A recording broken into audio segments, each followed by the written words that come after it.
Sure. Thank you so much. Yeah, so I'll give a little bit of color on who I am and who Carpe Diem who Carpe Diem are for those that don't know. But my name's Ed, and I run operations for Carpe Diem, and we are a DAO, which is a collective of collectors, effectively, for the purposes of this DAO. And we have approximately 50 members, and we just have a directive to go out there and get what we find most beautiful, culturally significant works on Tezos. We have an exceptionally broad taste, because we have members that have very different tastes themselves, and we like to allocate based on everyone's tastes and try to get a good exposure in all avenues and all genres and mediums of art that finds itself onto Tezos blockchain. So yeah, that's a little bit of a summary on me, and I'll be more than happy and absolutely honoured to answer any and all questions that relate to us as a DAO, and just anything else you think you might want us to answer on.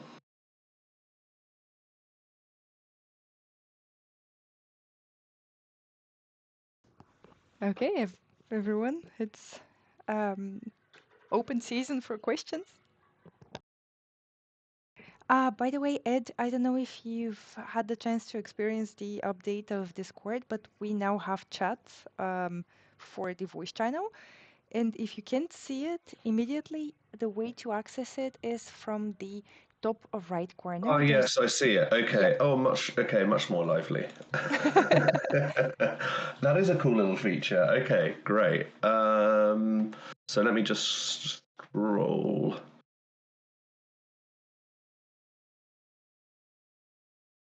Okay, so looks like we'll start off with the first question, which is, and apologies if I'm pronouncing this wrong, is that Abiyuwa? I might be pronouncing that wrong. Sincere apologies if I am. So the question is, how did the DAO start?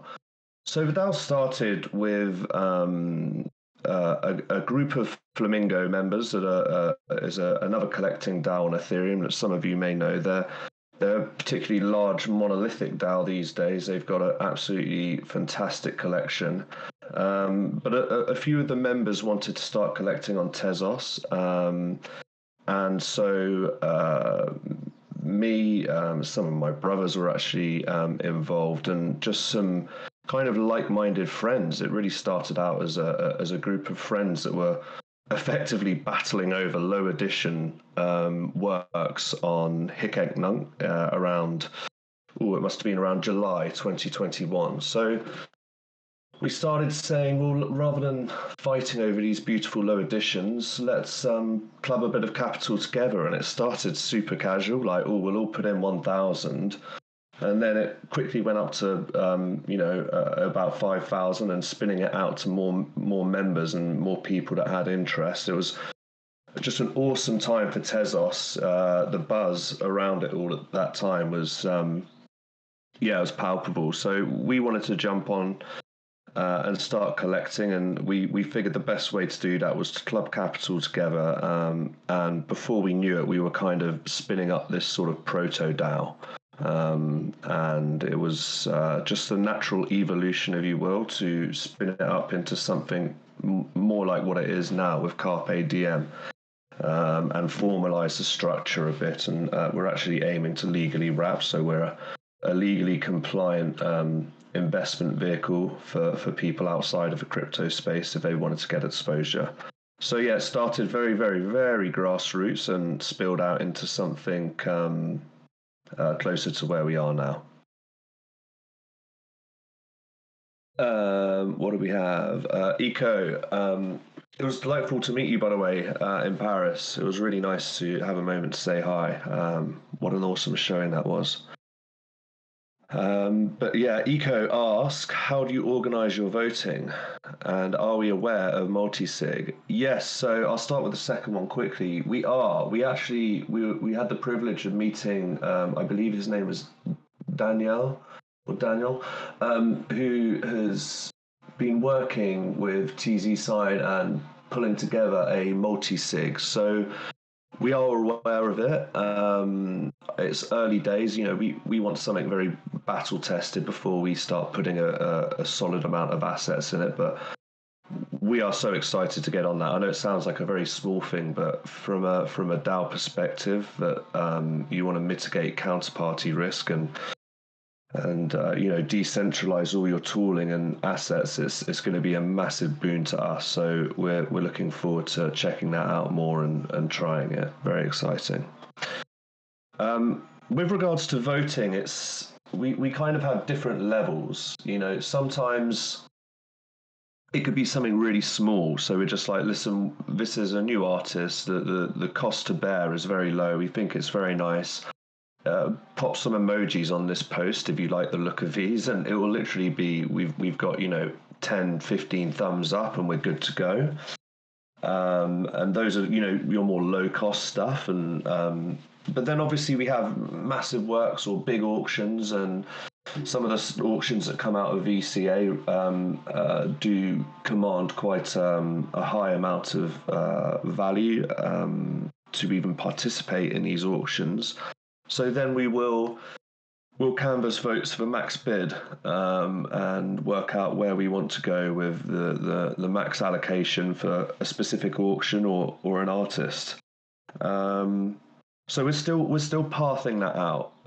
It does serve us well, but there's lots of more complicated things we could be doing as a DAO. Weighting our voting for those that really know the artist. If it's an artist that a particular DAO member knows well and collects well themselves, and then maybe their vote has a bit more credence. So yeah, we're trying to think of novel ways to do it in a really democratic way while still remaining agile, as agile as possible as a big collective or DAO. We're competing against people that have very discerning eyes, and they're ready to go and they know exactly what they want. But in a DAO, we have to canvas. We need to make sure we know what people what our members want, and we're acting on that as efficiently as possible. So yes, it's kind of soft consensus voting,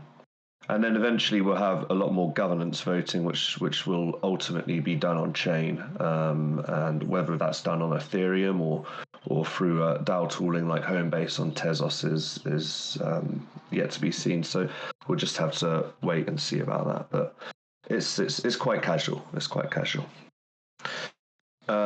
Yuri, I hope I'm pronouncing that correctly, has asked, has the DAO sold any pieces? And 2, how can one enter the DAO? Is there a need to pay a subscription entry fee?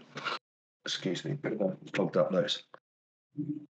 Right, so straight away, has the DAO sold pieces? Yes, we have. And for a number of reasons, we have different people operating wallets at different times, and previously other people that have operated wallets might be a bit dormant and not doing too much now, but each of the people that was operating KRPDM wallets kind of maybe acted in slightly different ways. We had in the early days, if we felt like we over allocated, we would take a small haircut and sell, but it was very frequent. I could probably count on one hand the amount of times we've sold assets, and more recently we made the decision to not really be selling assets. As a DAO, we will be subject to taxation laws, and so we've kind of just really going to move towards collecting only, and we want to just build out an exceptionally comprehensive collection, ideally without selling. So yeah, we have sold, but it's exceptionally rare, and we probably won't be doing too much, if any, in the future. With regards to joining the DAO is kind of it's closed for all intents and purposes at the moment on a very select invitation only. And the reason this is not because we're trying to gatekeep or create a walled garden or this this DAO and protect it. It's more a case of how many seats do we have left under the legally wrapping framework. So that means 99 seats. As I said, we're at about 50 or 60 at the moment. So those last 30 seats, 30, 40 seats, a bit more than that, are effectively soft reserved for invitations of hopefully more institutional investors and people in the traditional world to handhold them into the ecosystem, but also people that are looking to come in with a significant amount of capital. So the minimum as we move into our next investment window, which will probably be winter, is probably going to be about 50,000 Tezos, and demarking the valuation of the DAO and the percentage share that one acquires when coming in is all being worked out for winter. But it's kind of soft closed at the moment, if you will. Yeah.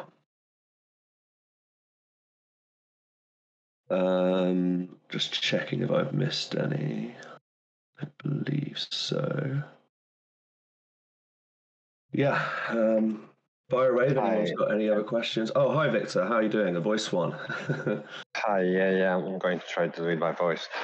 First, I wanted to thank you personally, because your DAO KRPDM was really life changing for me. You came by my hand account in last year in August, and really throw me into the pool of NFT creating all the time. So it was really, really life changing for me. And that's absolutely. I mean, that's amazing to hear. Fantastic. Yeah, I mean, we absolutely adore your work on FX Hash in particular. We fell in love with those early works, so that's great to hear. Thank you. And I wanted to ask, how are you living the bear market and the low times? How's it living inside the DAO? Yeah, it's a bit of a tricky one. There's a balance to be struck here, and there's a few moving components and parts that factor into our decision making. So at the moment we have a native asset that's tumbled quite significantly, maybe 75, 80%, off the top of my head. I don't know exactly what it is. But that native asset has come down, so we are denominated, or effectively we're collecting funds in Tezos. So we've effectively lost purchasing power to a certain extent. As you see, artists they have to remain competitive to their market, but at the same time, there's as I'm sure you're aware, there's this struggle to make sure that when you're selling a work that has a meaningful a meaningful value attributed to it in dollar terms. So you're not minting and creating, or any artist is creating work whereby they're not getting paid what they feel they're entitled to, or what the work's worth. So this is a bit tricky for us. We're here to support artists as much as we can, and we see ourselves as parts of the ecosystem to try and help and smooth along these sort of bearish times. There's fantastic works that are coming out regardless of the bear market. We're seeing an insane amount of volume still coming through for Tezos when you look relative to other marketplaces and platforms. So it's tricky. As a DAO, we still want to be collecting these works, but if I'm being super frank, I think we're in some places some of those assets are going to be quite expensive buys in retrospect. But that's just taking the rough with the smooth. We have an exceptionally long-term horizon on all of these collections. We're not too concerned about the ebb and flow of the bear and bull market.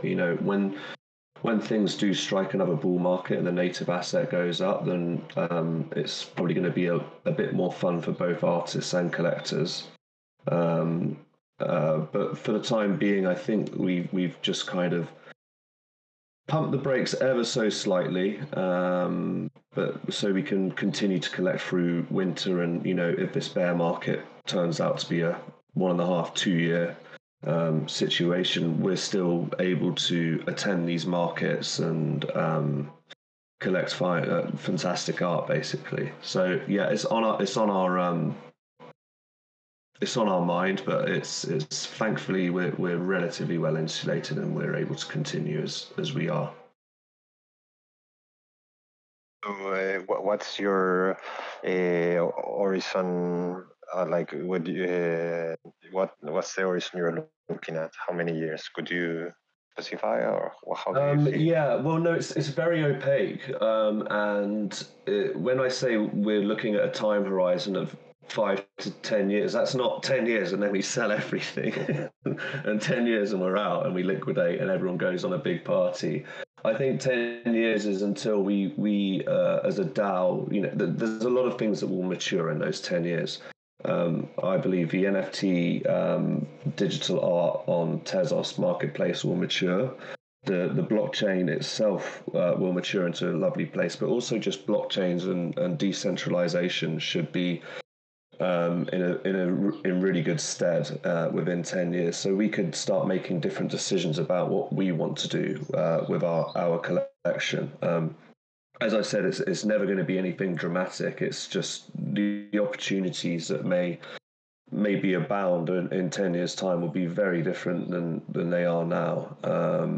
And so when I say 5, 10, 15 years, it doesn't mean that there's a big action happening around there, but it's kind of, that's just how far we're putting decision making for any significant changes to our directive and MO. It's just so far ahead of us that for the time being, it's just collect. And we're very hopeful that in the future we'll have fantastic events, much like Vertical Crypto puts on, whereby we can showcase some of our work, and we might have some of our own forms of residency, and just have a more public-facing DAO, if you will. So yeah, at the moment it's just collect, and then we'll build on top of that layers of curation and different exhibitions and shows with all of our collection.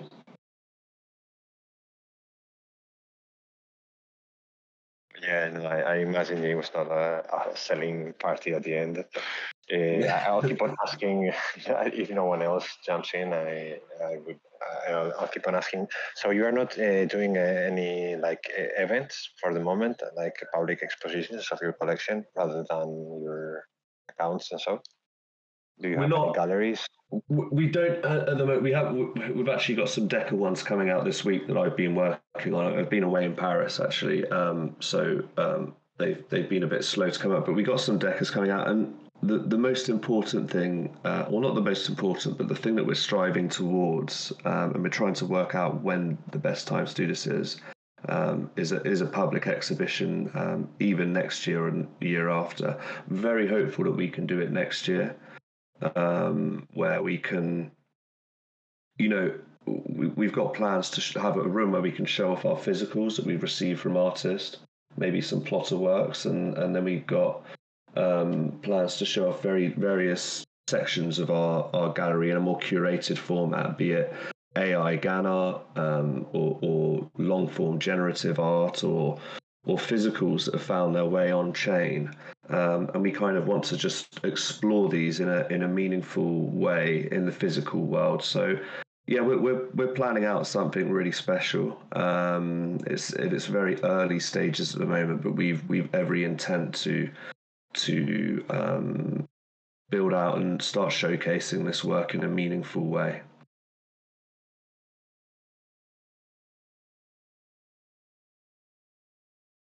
And thank you very much for your questions, Victor. Did you have another? Yeah, well, I could keep on the whole day if anyone else. Oh, great! Please, yeah. So how much work do you like? I mean, I guess there are different kinds of implication from the different members. No, some of them work a lot, and some of them are just eventual.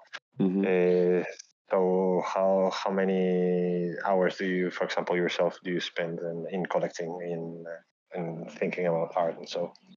Yeah, so I mean, I myself have been collecting for a while outside of Tezos, but for the DAO itself, I'm currently working around 20 to 30 hours a week, research, collecting, attending events, and doing bits and bobs like this. And we have, as you say, in the DAO, we got some members that are very active. Some that will just hop in every now and then and talk about a specific artist or maybe some alpha or something else. So we got a really diverse bunch of people. Some of them are just naturally busier and doing other things, and others are so deep into the Tezos ecosystem that they can't help but share information and talk about it all the time. I'm fortunate in that this is I love doing this, and in my free time, I'm often researching and just looking into cool stuff in the digital art space, be it on Ethereum or Tezos. I've got personally no interest in Solana. But yeah, so I'm doing a bit of those bits of research myself. But with regards to the other members, we have some fantastic collectors in our DAO. Early on, we were fortunate enough to bag Frederick Defute, who's got exceptional eyes, and he helped us very early days, and so we got him into the DAO, and he's still an exceptional member that will contribute day in day out with just, oh, I saw this, or messaging you. So we kind of have like different stages of commitment in the DAO, and that's absolutely fine. It's as everyone knows, they're very flat structures DAOs. So some people might be very active one month, and then they might just be away or helping another DAO out another month, and that's absolutely fine. So yeah, I'm probably going to be moving to a more full-time role in the not too distant future, so we can get on top of some other bits. Our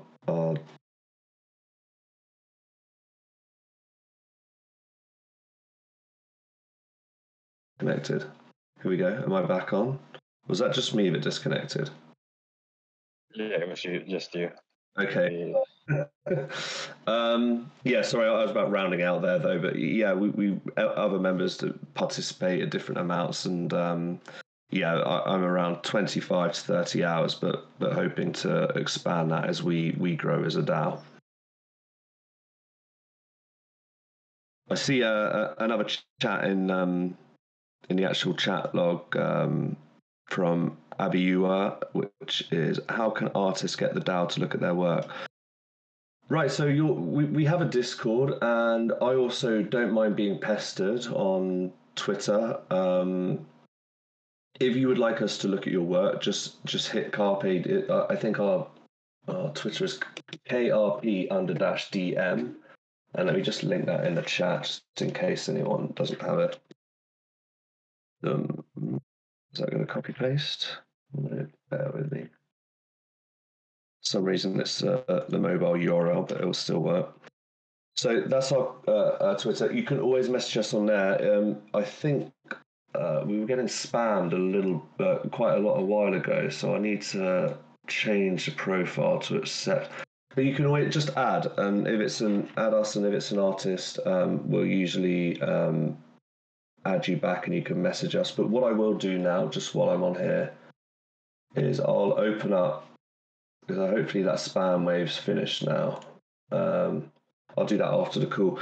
But you can contact me on Discord or on Twitter and just say, hey, this is something I've been working on, and give me a bit of information on it. I think the easy route to go here as an artist, or not the easy route, but something we see a lot, and it kind of makes things a little bit tricky, is just getting sent an object link with no context.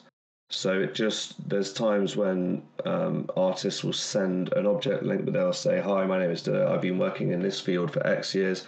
I'm exploring this. I like doing it. And just kind of taking me through their process and why they think their art is a standout. Say, oh, I use this algorithm to do this, or I used a particular colouring theory to apply the colours here, and just get to the heart of what your process is in a succinct way, then it's really easy for me to buy in and actually understand who you are as an artist. I think the mistake a lot of artists will do in getting in touch with a DAO or other collectors is they will just spam out links, and it's quite clear to those collectors that there's been little to no consideration. So if you usually build a little bit of information around what you're sharing, that's amazing. And we also have our own Discord. It's quite a quiet little corner, but we have a share your art, and I tend to go through those every couple of days and look through stuff and collect the ones that really stand out. So you can always share there. I'm happy for you to add me as a friend on Discord and message us on Twitter. Whatever medium works for you is fine with us.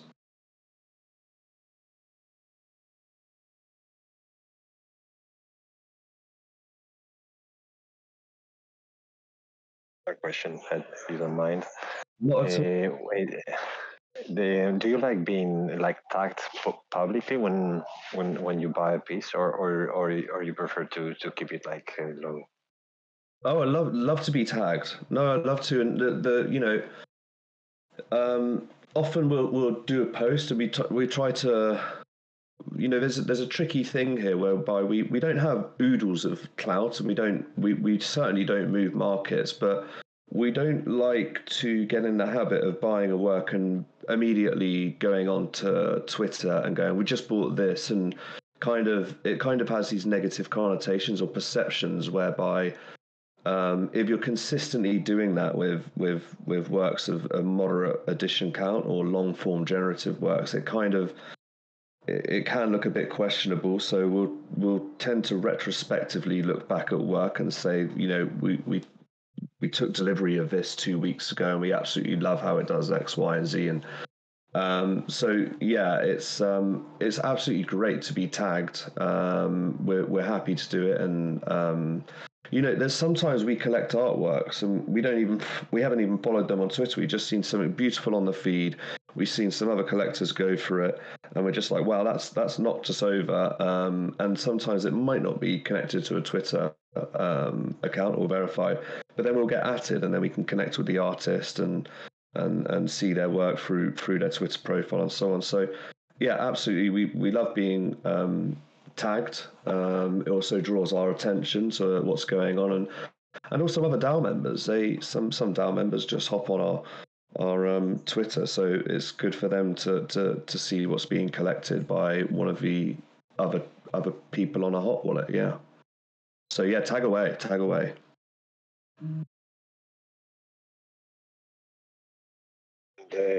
Thank you. So just sometimes you don't know if you're going to be annoying and your notification is going to be burning, and so that's why I ask. And another question is. Sorry, Victor, I disconnected again there just as you started this one. To start again. Yeah, no.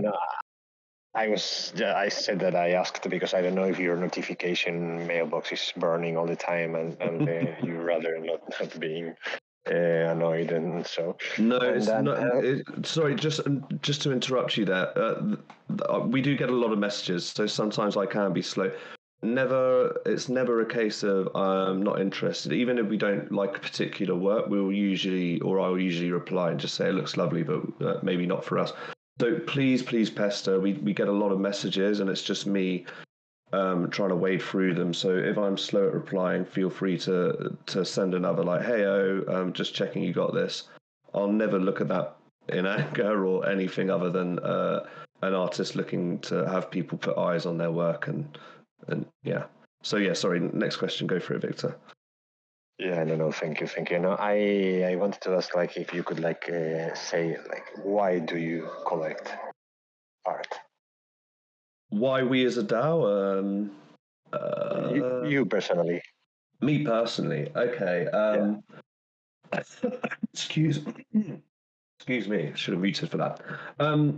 So I've loved art for a long time. I actually, when I was younger, I used to work in a traditional art sector. I was working for a company that worked in provenance and authenticity of artwork. So we had these little NFC chips, not NFT, NFC, which is those near field communications. So you could go into a gallery, tap one of those placards, and all the information would show up. And we also had this thing where we worked with Freeze Art Fair and Saatchi Gallery and a few other bigger galleries with installations of Bluetooth beacons. So you would go into a room and it would tell you all about the artwork based on a Bluetooth beacon in that room. So that was kind of my first foray into art properly, and it started as more technical, and I just kind of started falling in love with the art and all sides of it. So I've kind of had that was about 10 years ago now. So I've had a passion for art in general, but always kind of felt ever so slightly priced out. And I think this is where the Web3 and collecting art on chain appealed to me. I felt like, okay, fresh start to collect art. I'm not fighting against, this whole traditional monolith that's picked up far too much steam for me to ever participate in. I'm now, my first purchase was a Chromie Squiggle, and it just snowballed from there. And of course, when the bull run in earnest came with NFTs, I splurged on some very questionable PFPs that have no artistic merit. And actually, I think that was a good thing, because that actually taught me, when the chips were down and all of that, it's like, well, these are worth nothing now, but there's these ones that are art, and they never had any utility, and even if the community's gone, I still have a beautiful piece of art here. And I'm deeply aware of the relationship we as humans will have with digital ownership in the future, and my children and everyone's children here, and the generations to come will have a significantly different relationship with digital authenticity, ownership, provenance, and all of these things. So on a technical level, I collect it because I see this as a beginning of something really special in digital ownership that will transcend just art. I think, it could be mortgages and all these sorts of things that are maybe a bit less interesting and aesthetically pleasing. But the artwork themselves are, it's the first kind of gateway and portal into this amazing world that we got ahead of us. And we're kind of forging some of the problems that are going to come by other entities that look to leverage digital ownership. And so the digital art's kind of, it's this first use case in with this tokenization.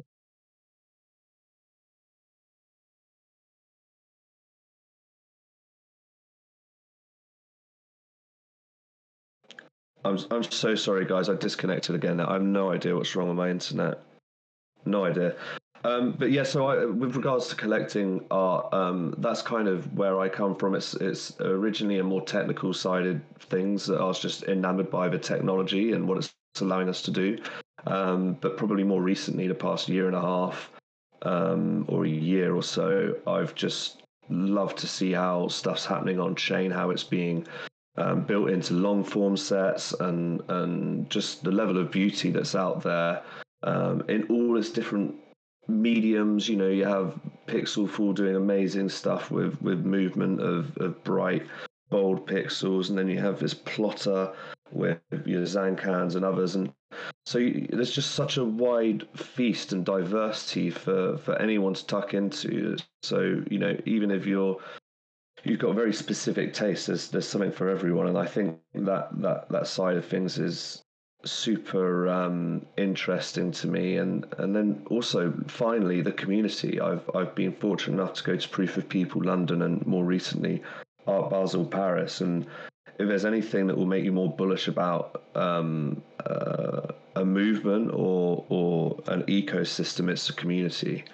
And so that will keep anyone going in any bear market. You meet these people from the FX Hash team, people from VCA, and artists and other collectors, and there's just this overwhelming sense of respect for one another, openness, and everyone's just trying to help each other because it's all so new.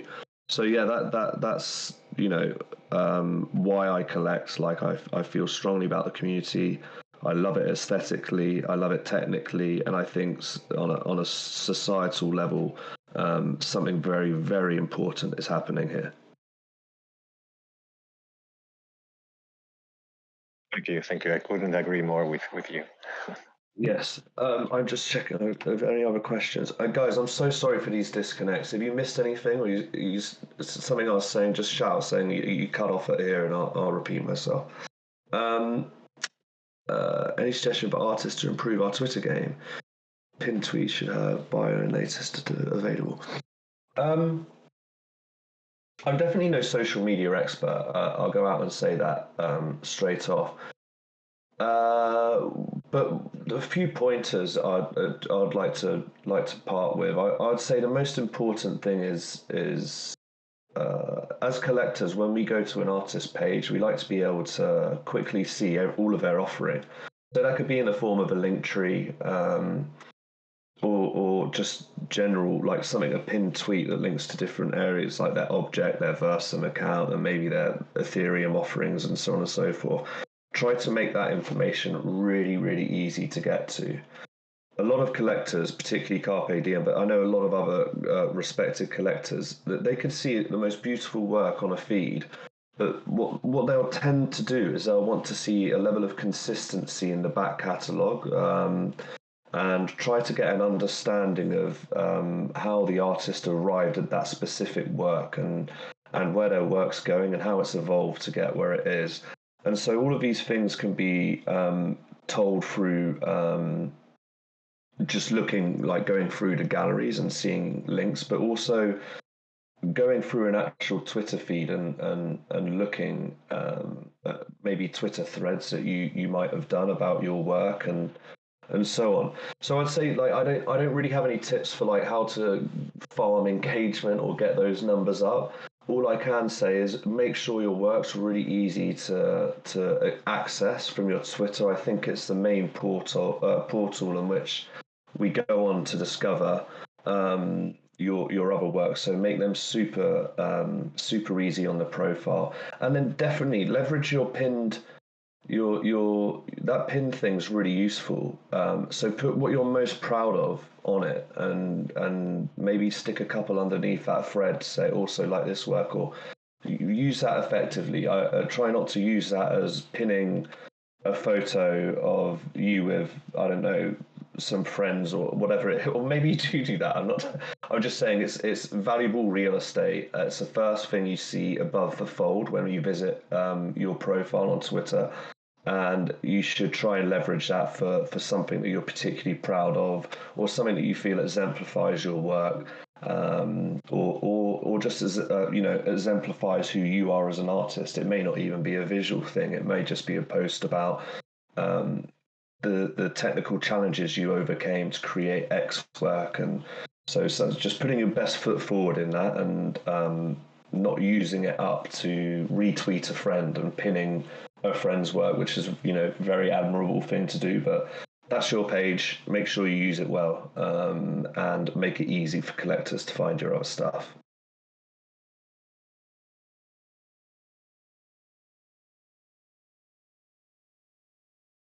Any other questions?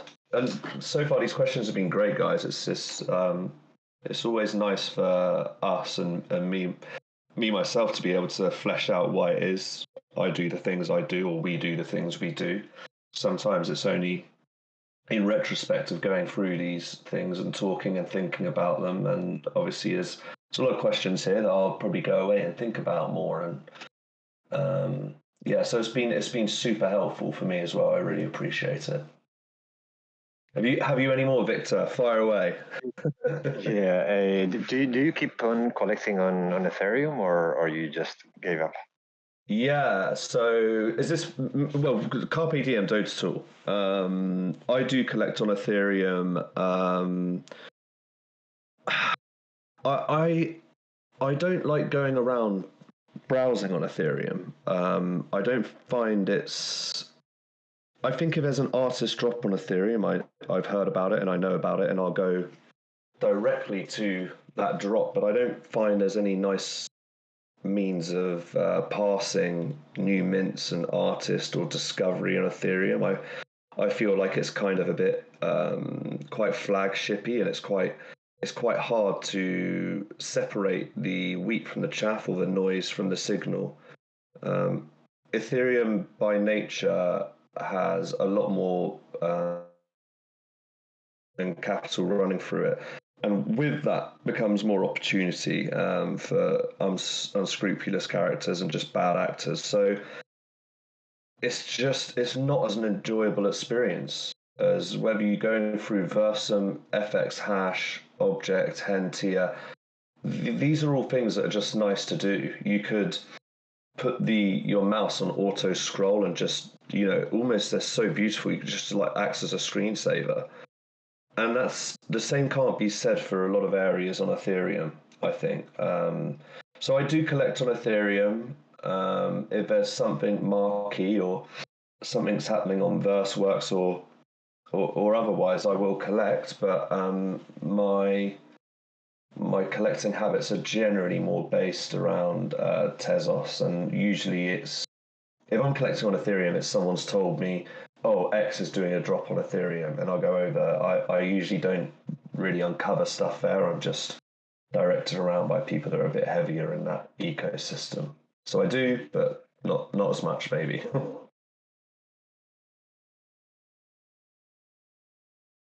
So would you recommend then to because I didn't mint anything on Ethereum because of the poll proof of work thing, and now that they moved to the POS system, I was thinking maybe to give it a go. But would you recommend it to a Tesos artist to go around Ethereum, or you think it doesn't work? No, I do recommend it. You have absolutely fantastic institutions on Ethereum that you can kind of that have separated the noise for you, if you will. So you have Art Blocks, which has some absolutely amazing works on it, and these are works that a lot of us here might be ever so slightly priced out. They're very expensive. I know I am for a lot of those collections. But if you're thinking in dollar terms, they've probably come down quite significantly. So there are opportunities there to look at Art Blocks, Curated, Factory, and Playground, and try and find some projects you really like and put in some offers. You can get about a 60-70% discount on some really beautiful collections, or someone might not have quite understood the beauty of a particular NFT they've got, so they've listed at a floor. So I would go for look at Art Blocks first. I think there's a great deal of collecting to be done there. I'm personally more generative based anyway, so I'm always going to seek out the generative side of art. So yeah, that would be my first port of call. But you've got offshoots and some other smaller marketplaces. I think Flamingo Flutter did some great stuff with. So I think they had a Kenny Vaden and some other just really great artists going through their ecosystem, and they've got some beautiful diverse collections. So I think you've just got to seek out the art based platforms and look what they've done historically, and you'll probably find something that resonates with you. I think I'm not sure how if anything's changed recently, but my perception of going into OpenSea and looking for art was that it's not a nice experience. So if you are on OpenSea looking for art, make sure you're in the right areas like Art Blocks and those projects, and otherwise just try to find those art platforms. There's lots of platforms that are doing similar things to VCA and slightly different things, and there's some great art out there. So yeah, I would definitely collect it. It's probably valued a little bit differently based on the inherent value on the native ecosystem and platform, but there's some amazing art, and it would be a shame to miss out just because it was done in the proof of stake, proof of work way. Yeah.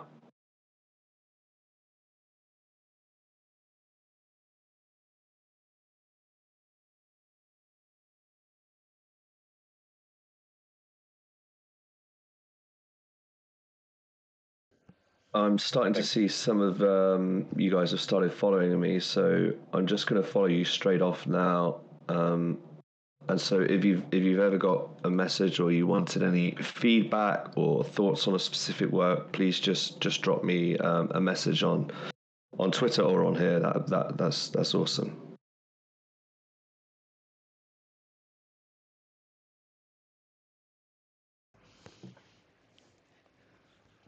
Fabulous. And yeah, a last question. Last year you did some some works that you asked the artist, like works on demand, that you asked to Frederick or to some other. I saw you like asked for some pieces. Do you Yes, remember? the commissions. So this is the Yeah, social commissions. social graph, and it probably needs a nicer name, but so we're looking to build this out, and we're starting it up again. And these just for anyone that doesn't know, we have obviously normal commissions that we do, whereby we will ask for an artist to do a work and work out a price and add it to our collection. But we also did this experiment called the social graph, whereby we did an invite only to artists. So we went to W. Blut or Frederick Van Hoot, and we would say, we love your work. Could you do something? Could we ask you to do a commission based on the colors of this artist in our collection? And he said yes, and it was a Lulu XX, and he created a stunning and beautiful Lulu XX that we received one. Lulu XX received one edition, and very loud helicopter. Sorry about that. And we received one edition. And so it's kind of it allows Frederick Van Hoot to explore the themes of his composition and work with the color palette of a different artist, or maybe even the composition.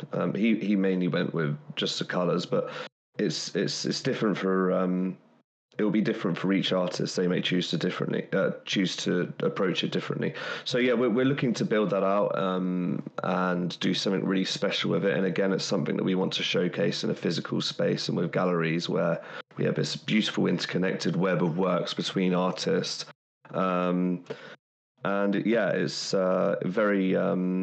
very soon you'll start to see some more works coming out on that. We've agreed with a couple of artists that to be adding to the social graph or network, and yeah, we're hoping to build out a really expansive, interconnected mapping of different artists that are connected through their work, either thematically, compositionally, or through colors. We think it will be really interesting once it starts building out more.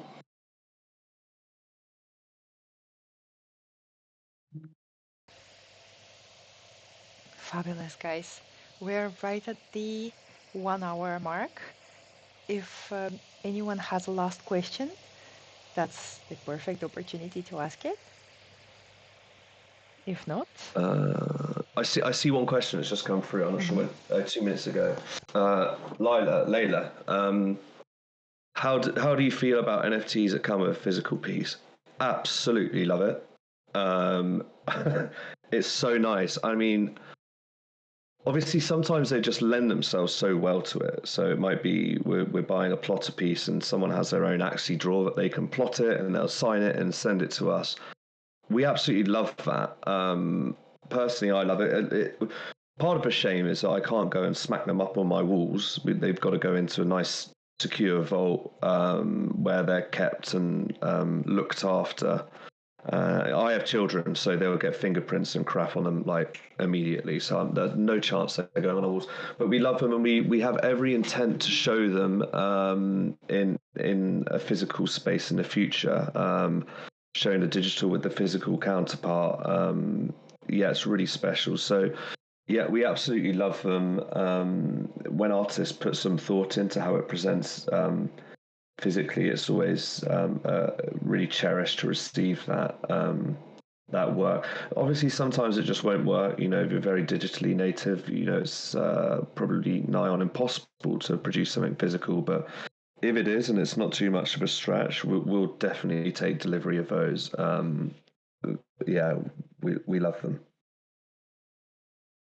I basically have a vault that's off site, but we're moving to probably a more traditional storage for these works in the future. This is in response to Victor. Sorry, said how do you store them? Where do you keep them? So yeah, we got a bit of an ad hoc, but exceptionally safe, dry, and everything like that. They're well looked after at the moment, but the collection is now it's starting to build to a point that we're going to probably look into some storage solutions in London, which is local to me as operations, so I can get access to them. But we will be moving to a more secure setup. But for the time being, it's yes, it's very safe.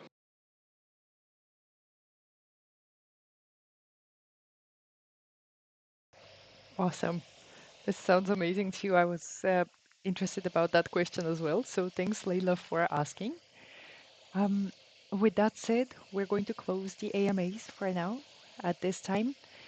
Ed, we can't thank you enough for sharing such valuable information and sharing so openly your considerations about things and inspiring us to consider more ways to present our work.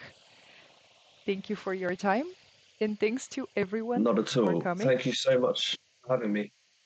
Always, absolutely, and definitely, if you have the time and the moment, definitely pop up at our auction event tomorrow at 6 p.m. UTC. We will also be having Twitter Spaces at 4 p.m. UTC, and we would love to see you there and discuss more and show you what our lovely residents have been up to this whole cohort. Thank you again, and thanks everyone for showing to our last and final class for this cohort. Bye, everyone. Excellent. Thank you so much. It was an absolute honour. Really enjoyed that. Thank you for the questions. And as we go offline now, if you had any questions you forgot or want to ask, them, just please just zip them over, and I'll do my best to answer. But yeah, thank you very much. All it was very enjoyable. Thank you. Really nice to meet you. Take care, guys. Have a lovely afternoon, evening. Bye. Bye. Bye bye.